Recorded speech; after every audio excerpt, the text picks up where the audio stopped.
everyone. Today, I will explain the material about imperative sentence presented by my name is Rasya Abdullah. I am grade 10 animation class 1. Imperative sentence yaitu asking someone to do something.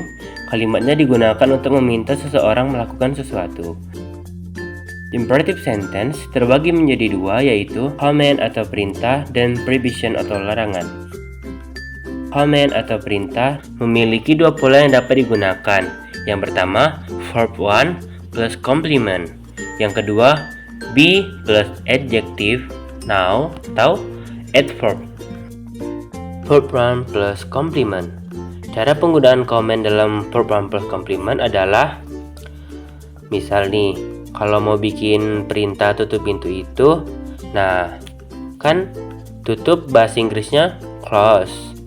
Pintu itu the door.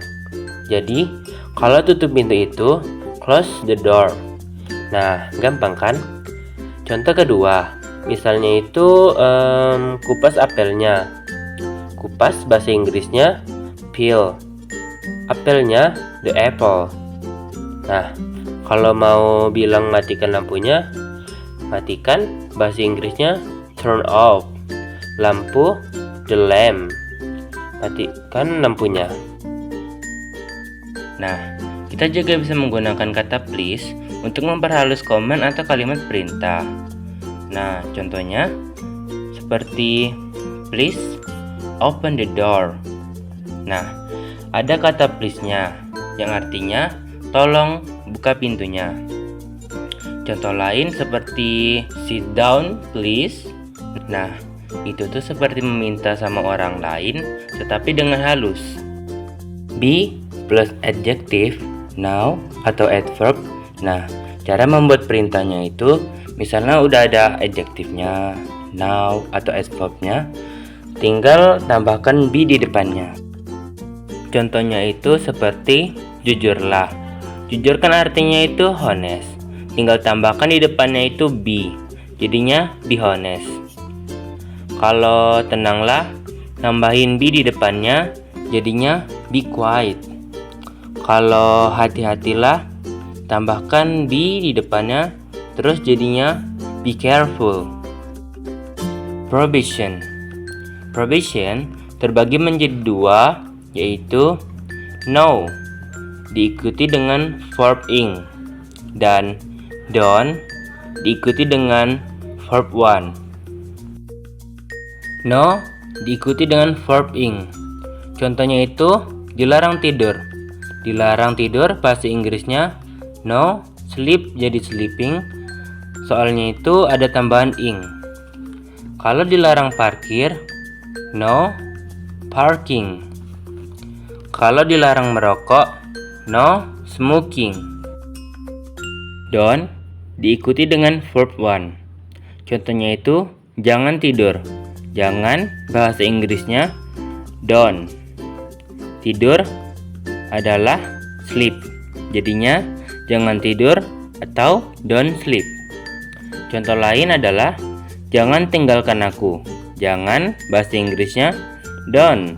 Tinggalkan aku, leave me. Don't leave me. Contoh lain lagi, jangan berhenti. Jangan don't. Berhenti stop. Jangan berhenti don't stop. Nah, sampai sini paham? Baiklah, kita akan melanjutkan ke sentence structure. Nah, untuk membuat sebuah kalimat imperative sentence ialah verb ditambah dengan objek atau complement. Verb itu kata kerja. Jadi, kata kerja diikuti dengan objek atau pelengkap. Nah, ini tuh tanpa subjek.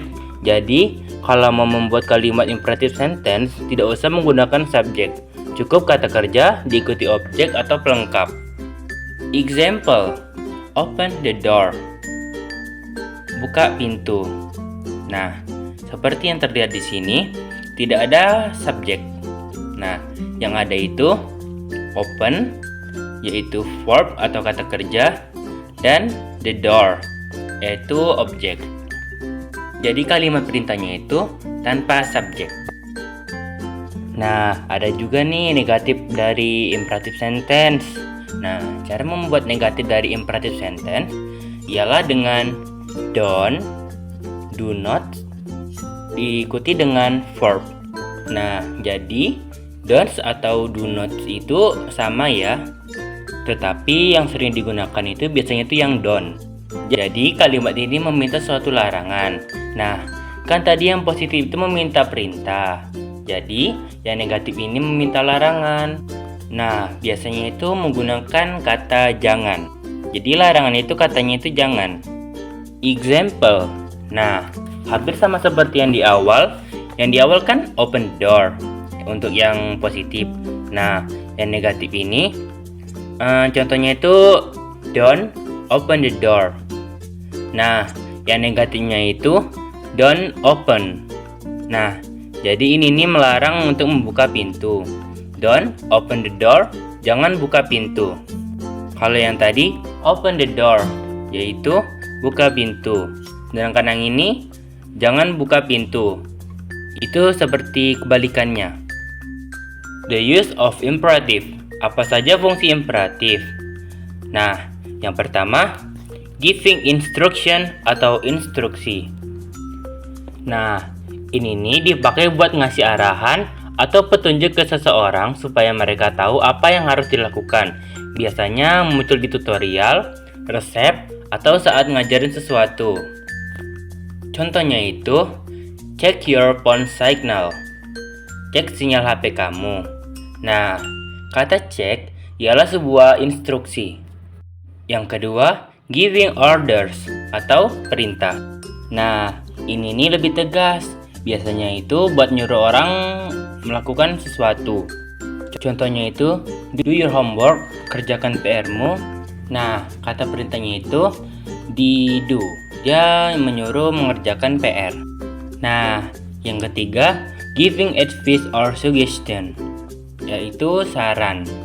Nah, ini lebih lembut, kayak ngasih masukan ke orang lain, seperti saran atau rekomendasi. Contohnya itu, visit your doctor if you feel unwell, yang artinya kunjungi doktermu jika kamu merasa tidak enak badan. Nah, sarannya itu kita itu diminta mengunjungi dokter. Nah, yang keempat adalah offering something atau menawarkan. Nah, ini nih buat ngajak atau nawarin sesuatu ke orang lain. Nah, contohnya itu take my jacket if you're cold. Ambil jaket saya jika kamu kedinginan. Nah, tawarannya itu ambil jaket saya. Nah, jadi kita ini diminta mengambil jaketnya jika kita merasa kedinginan.